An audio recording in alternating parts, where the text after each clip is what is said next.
Most people buy a car battery the same way. You walk into a store, glance at the shelf, listen to the recommendation from the person behind the counter, and assume the price reflects quality.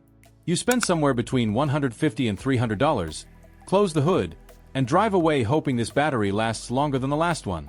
What almost nobody realizes is that this process is built on the wrong information. The number everyone obsesses over, cold cranking amps, tells you almost nothing about whether your battery will survive real winters. After 3 brutal winters of testing, 5 batteries, identical conditions, and hundreds of documented cold starts, the truth became impossible to ignore. Cold cranking amps dominate battery marketing because they sound technical and reassuring. Bigger numbers feel safer. But CCA only measures how much current a brand new battery can deliver for 30 seconds at 0 degrees Fahrenheit under laboratory conditions. That test ignores summer heat, partial charging, short trips, sulfation buildup, and what happens after 2 years under the hood of a real car. I wanted answers that mattered at 6:30 in the morning, when it's dark, silent, and below zero. So I designed a controlled test to find out which batteries actually survive winter, and which ones quietly fail early. The conditions were simple and unforgiving. Same car, same engine, same alternator, same electrical load. A single vehicle sat outside every night through northern Illinois winters, exposed to temperatures ranging from mild cold to deep sub-zero mornings. No garage, no tricks. Every battery experienced identical usage patterns. Short trips, long sits, repeated cold starts. Voltage was measured under load on every start.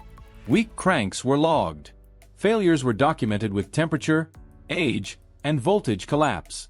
Over 3 years, more than 400 cold starts were recorded. 5 batteries entered the test. 4 would fail. 1 would survive everything.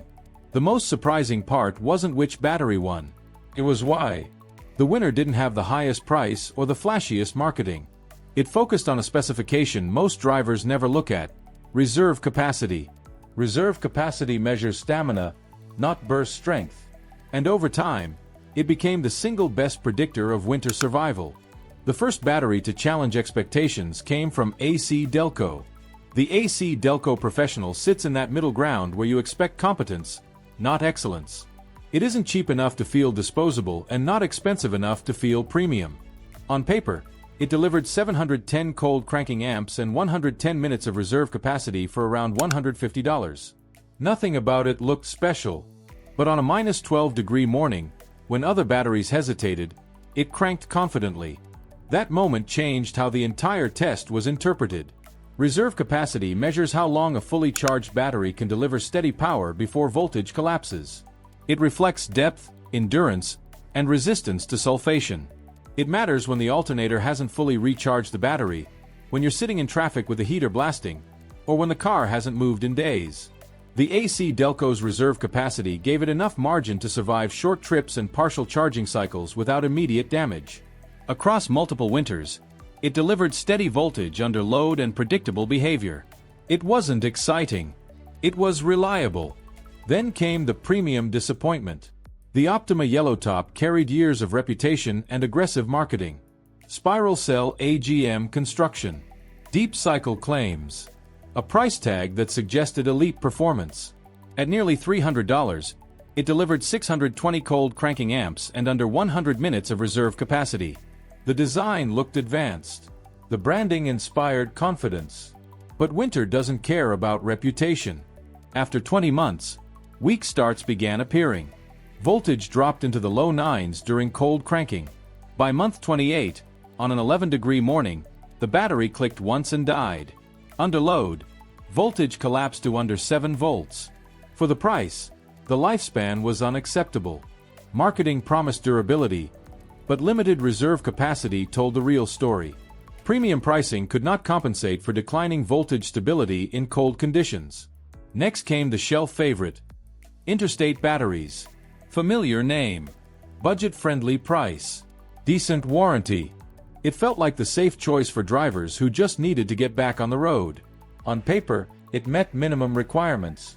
In reality, it failed first.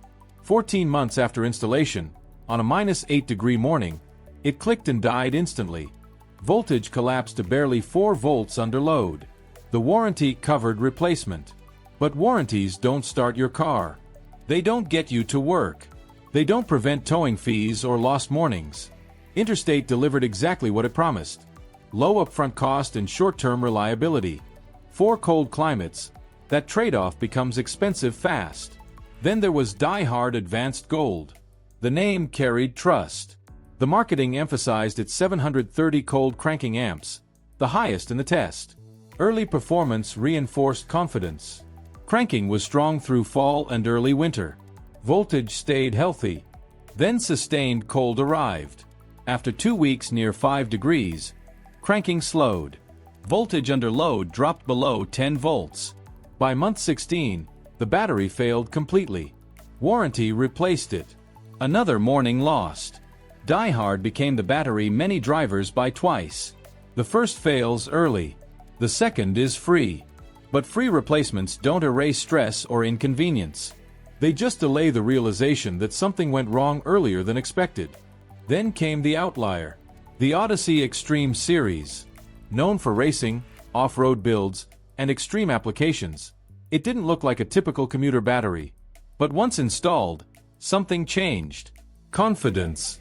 At over $300, it delivered 680 cold cranking amps and a massive 135 minutes of reserve capacity, backed by a 4-year full replacement warranty. That reserve capacity changed everything. Odyssey used pure lead plates, thicker materials, and tighter manufacturing tolerances. Nothing about it was optimized for lowest cost. Everything was optimized for longevity and voltage stability. Across 3 winters, it never produced a weak start. Voltage under load never dropped below 11.4 volts, even at minus 15 degrees. After 36 months, reserve capacity measured nearly unchanged. Most batteries lose 30 to 40% by that point. Odyssey lost less than 6. Price changes meaning when ownership is measured over time. Budget batteries failed every 14 to 16 months. Premium market batteries failed before 30. Odyssey kept going. No towing. No emergencies. No replacements. Reliability eliminated hidden costs that never appear on receipts but accumulate quietly over years. Here's what the test revealed that parts counters never explain. Cold cranking amps sell batteries. Reserve capacity keeps cars starting. CCA is measured once, under perfect conditions.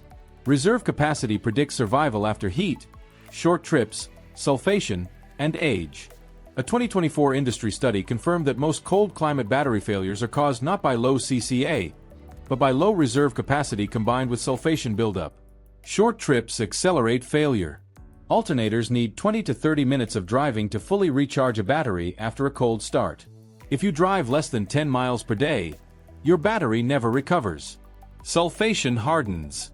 Internal resistance rises. Voltage collapses. Cold makes it worse. At 0 degrees, a battery operates at roughly 40% capacity. If voltage drops too low, electrolyte can partially freeze, permanently damaging the plates. During the test, one battery showed resting voltage low enough for partial freezing after sitting for 10 days. It died weeks later. Odyssey never dropped low enough to freeze, even after 2 weeks below 0. Deep reserves kept chemistry stable. That single difference explained why 4 batteries failed and 1 survived. One habit dramatically extended battery life. Maintenance charging. A smart maintainer used for a few hours on weekends restored voltage and slowed sulfation. Batteries on maintenance schedules last up to 60% longer. Yet dealerships rarely mention it. Selling replacements is more profitable than preventing failure. Battery pricing reveals another truth. Dealerships push premium batteries because margins are higher. Independent shops often offer better value. Most batteries come from just a few manufacturers. The difference between cheap and premium isn't magic. It's material. More lead. Thicker plates. Better separators. Better endurance. This test began after frustration. Hundreds of dollars wasted. Too many early failures. 3 winters later, the conclusion was clear. 4 batteries failed. 1 endured. Odyssey didn't just survive winter. It removed worry entirely. Not everyone needs it. Mild climates reduce stress. Long highway driving keeps batteries healthy. But if winter is real where you live, if trips are short, if reliability matters, reserve capacity becomes non-negotiable. Ignore the biggest number on the label. Read the small one. Reserve capacity is winter insurance. And once you experience a car that starts every single morning, you understand why it's worth every dollar.